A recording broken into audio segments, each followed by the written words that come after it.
Question number 2, Andrew Little. Thank you, Mr Speaker. My question is to the Prime Minister. Does he stand by his statement that, quotes, if you see house prices rising, you might say the government needs to do more, and, quotes, we take responsibility, we need to do a better job of it? The Right Honourable Prime Minister. Speaker, as I said in answer to exactly the same question from the member over 3 months ago, I stand by my full statement, which went on to say, but just think of the things we have done over the last 2 years alone, and to say we've done nothing is absolutely not true. We've done a lot. Again, I can remind the House about the government's comprehensive housing plan. It includes a $1 billion housing infrastructure fund, over 210 special housing areas for 70,000 new homes, an expanded Home Start scheme for first home buyers, the National Policy Statement on Urban Development, Resource Management Act reform, a raft of extra tax measures, the new Auckland Unitary Plan, more tools for the Reserve Bank. Mr Speaker, by any measure, this is a comprehensive housing plan. Supplementary. Order. Even the Prime Minister's laughing at that. Order. Supplementary question, Andrew Little. Is he concerned that the average mortgage for a first home buyer is now 43% higher than just 2 years ago? The Right Honourable Prime Minister. Well, I saw the member's selective use of data this morning, Mr Speaker. What I can say is that of course people will be borrowing more because house prices have risen. But Mr Speaker, the good news is they'll be paying half the interest rates they were when Labor last left office. Supplementary. Supplementary question, Andrew Little. What proportion of young Kiwi families have the $100,000 deposit needed now to buy the average first home? The Right Honourable Prime Minister. Speaker, I don't have those details. You need to direct them to the Minister of Housing. But what I do know is the government has introduced the KiwiSaver Home Start scheme, which enables a great many young families to get support from the government. Many of them are only required to have a 10% deposit because of both effectively welcome home loans and the likes. And Mr Speaker, there are, as we know, plenty of first home buyers coming into the market. For instance, since the Reserve Bank series began in August 2014, the number of first home buyers per month has increased by over 50% from 1,277 to 1,967. Supplementary. Supplementary question, Andrew Little. Does he still not see that rising house prices are just shutting young people out of buying their first home?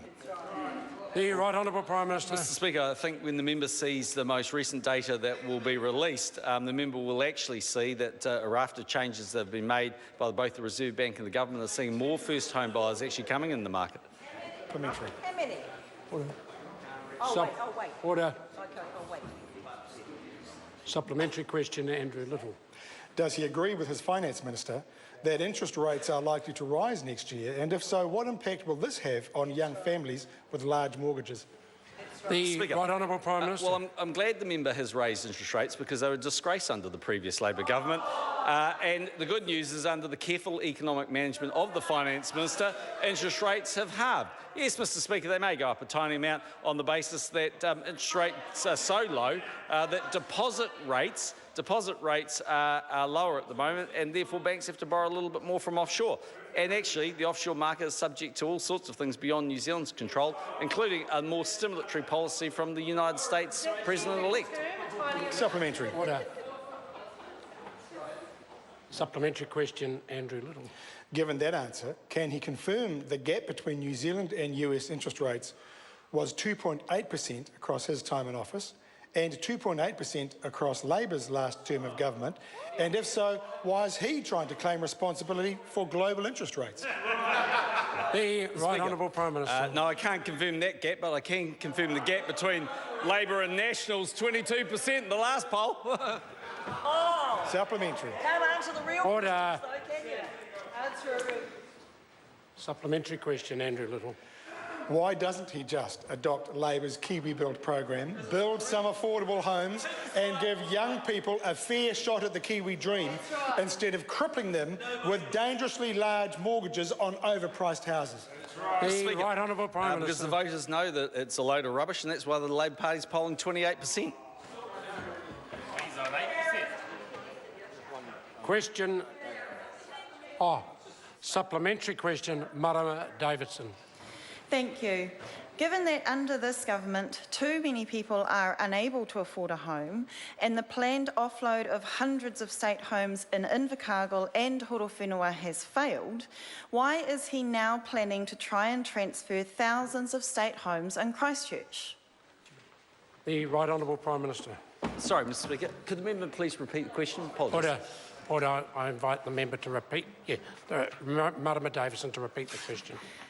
Given that under this government, too many people are unable to afford a home and the planned offload of hundreds of state homes in Invercargill and Horowhenua has failed, why is he now planning to try and transfer thousands of state homes in Christchurch? The Right Honourable Mr. Speaker, Prime Minister. well, as the member probably knows, the transfer of state houses in Christchurch is all about increasing the number of community housing providers and social housing providers in that market.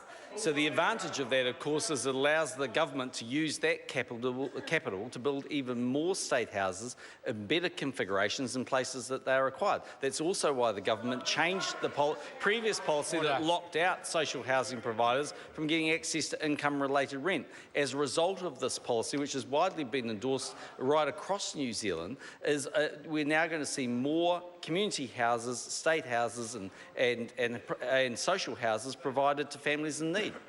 Supplementary. Supplementary question, Marama Davidson.